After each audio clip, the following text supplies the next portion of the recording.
Beautiful Tuesday kulika yobo kuli simple zate ku mirimu gyo webale kuberanga ate otambula nafe bulungi nnyo embeera eriyetie yo mu kibuga Kampala embeera eriyetie yo mpoza ate yonna gyo wangalira abanafa bali mu nseze Bulaya yonna mwebale kubera mpozi ngate mu kikwasaganyeza ddala bulungi nnyo ddala nze Sula Ssenyonga ate kuberanga kutusaka amawulire ngabe gatambudde amawulire agasinzo kubera mpozi nga traininga oboli yawo kwe kukwatibwa kwa mpoza ate Waiswa mufumbiro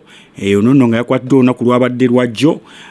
yakwatiddwa atya olunaku olwajjo Akileo Kivumbi aidi mutwe mpoza ate n'abalala babadde balina okubeera nga bakomezebwawo mu kooti wali Kanyanya wano nno mu kuleetebwa Ssenyonyi gattako mpoza ate ne Waiswa babadde bagenda nga bogamba nti balina okubeera mu court session ng'egenda maaso okubaawo n'okweyimirira abaana na buli kimu nkesi nga bagambye nti waliwo ababeeyimirira bati nno bano babadde babatuusizza bano nga bo already bali mu kujja buzi Waiswa mufumbiro Toyota Nuwa yamwekiise Toyota Nuwa UAK 368K yamwekiise bwe waawo nemala mpoza ate ne bamuwa abducting ne bamutwala manye ebintu ebibuzaabuza biri bingi nnyo abducting and arresting abantu abasinga tebabitegeera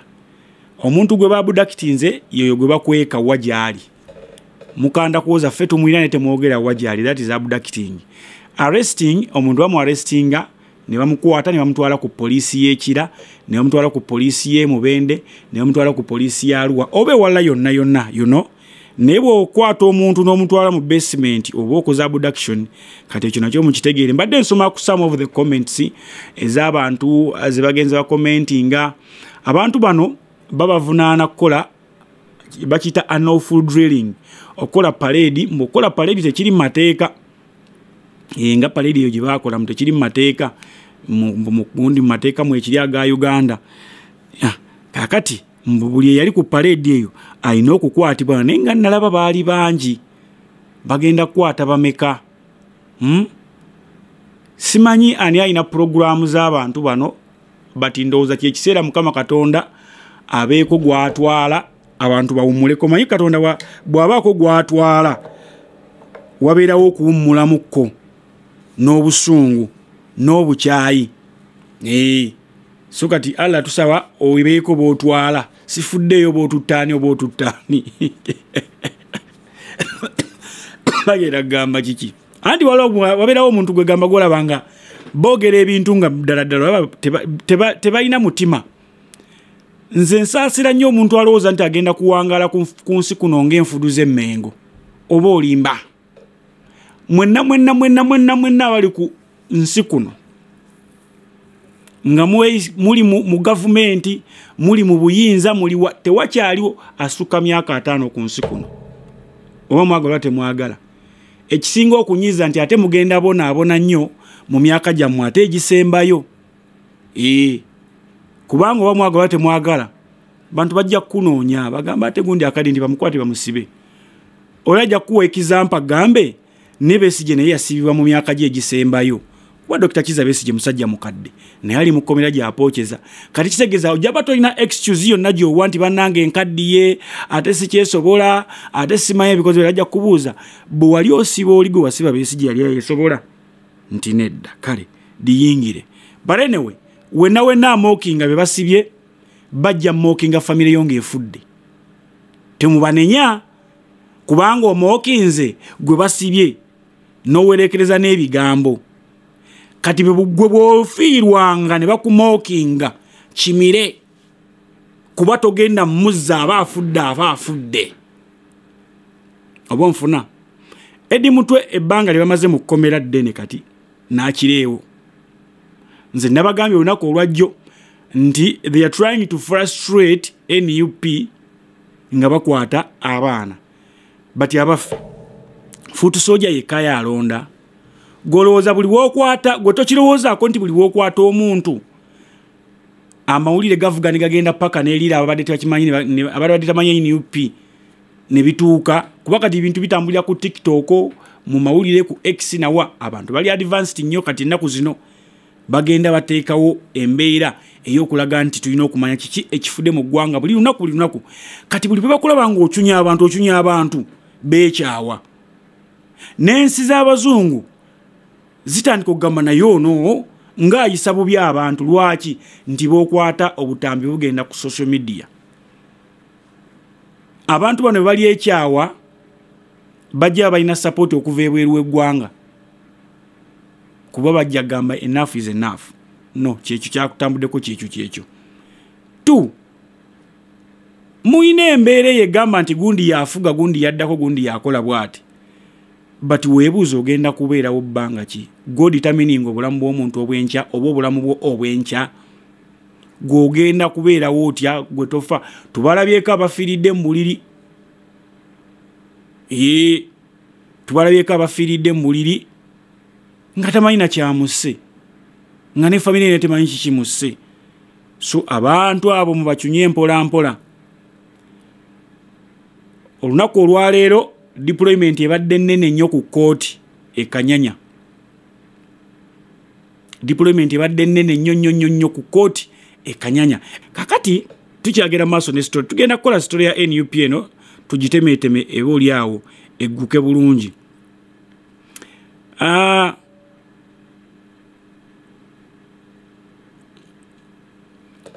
Nkugambye security ebadde nnene nnyo.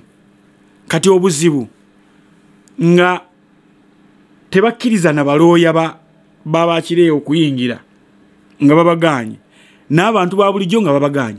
Nebuuzo obwongo bw'omulamuzi n'entegera y'omulamuzi.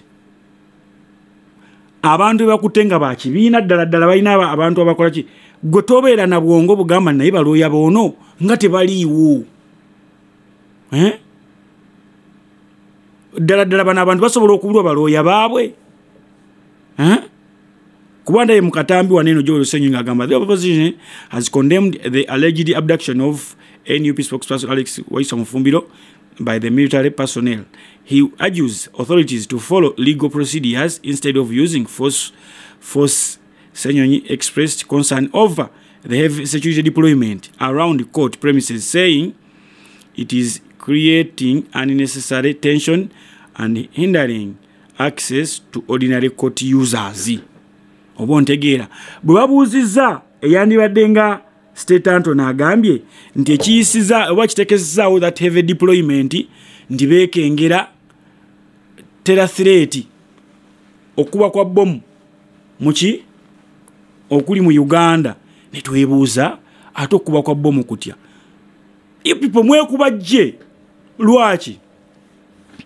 babirungi bameja jeno birungi ne banne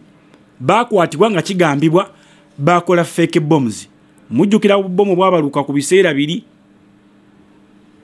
Kakati ate mugamba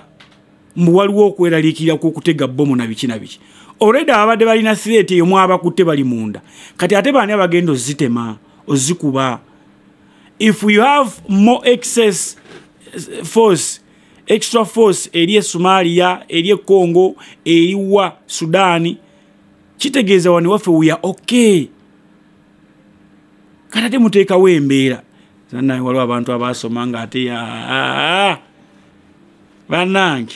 waliwo abasoma naye nga weebuuza singa tebaali tebasoma bandibadde bakola mulimu ki? Oba ontegeera. So mu mbeera yonna tubakubiriza mwe kennyini nga ab'ebyokwerinda muwaze buli muntu ayingira, mumwaze buli ayingira dhani okubalemesa okuyingira nga mwekwasa ekya bomu oba okitegeera nga mwekwasa ekya bomu. So bwekwasa ekya bomu neegaana okubaluka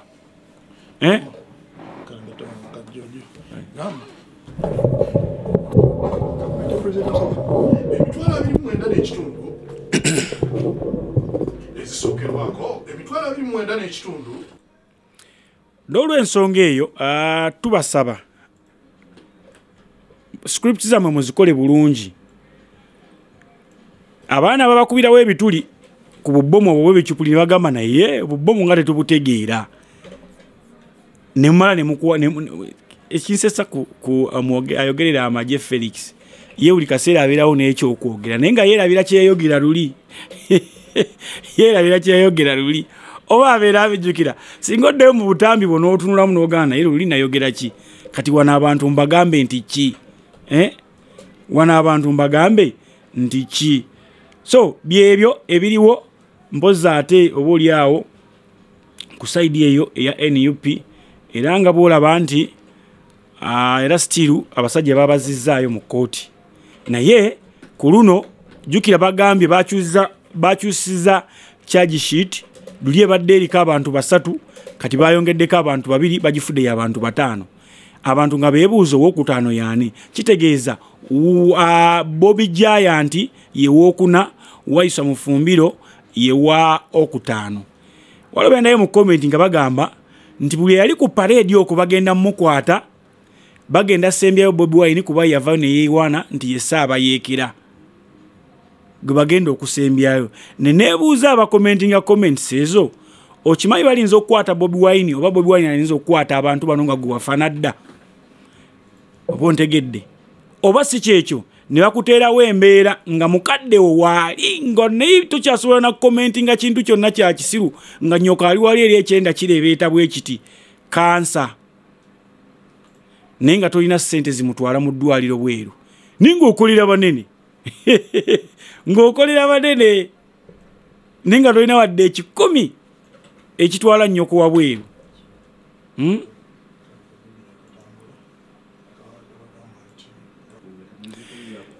therefore fe tubasabira busabizi kubeera nga muwangaala omanyi bagamba obuwangaazi bw'emmese bugiriisa ku ddiba lyaki ku ddiba lya kapa naye ebintu bibaawo abantu abamu lwakuba tebatera kubeera nga basoma history mbadde ndi mu newsroom eyo omusajja omu naŋŋamba nti you look at this one you studied and you did not learn oba you learned nga yinawo gamba nti yasoma naye tajjukira kye yasoma yo kitegedde yasoma naye tajjukira kye yakola kye yasoma nekitegeera oba okitegeera so mu mbeera eyo bwetyo tusaasira nnyo abantu abatayigidde ku byayita n'ebirala byonna oba ontegeera ne tusaasira omuntu ng'obaddewaawo nga tosobodde kuyitirira ku byayita waliwo abantu abadde n'amaanyi wano nga tubalina bungi nnyo nze singa lwakuba nti kale oluusi omuntu aba ayagala obulamu bwe nze singa nze nali kitatta we naviira mu kkomera Kisatta we yaviira mu kkomera yandibadde taddana mu byabufuzi yandibadde agenda n'awummula buwummuzi n'abeera eyo olw'ensonga Kitatta yali w'amaanyi Kitatta likodi gye yamenya kukuba abaana ba Winterland kiboko lwaki bayambadde basibye emigundi waggulu egya red surprisingly n'abaana abo baali bayambadde yero na red yero kale tukitwale nti yero ali presenting NRM red ali presenting NUP naye bali abaana baali bambadde engoye zo presenting the bendera of Uganda naye akulaga nti yabakuba abaana abo baali bato baakolima Kitatta bamusiba emyaka egisukka mu 2 abaana abo baali bato baakolima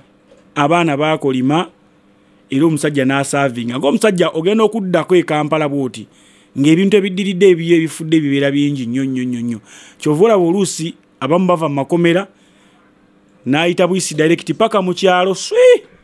kuba e Kampala batakyalinayo kyalina oba nfuna abatakyalinayo kyalina wadde nga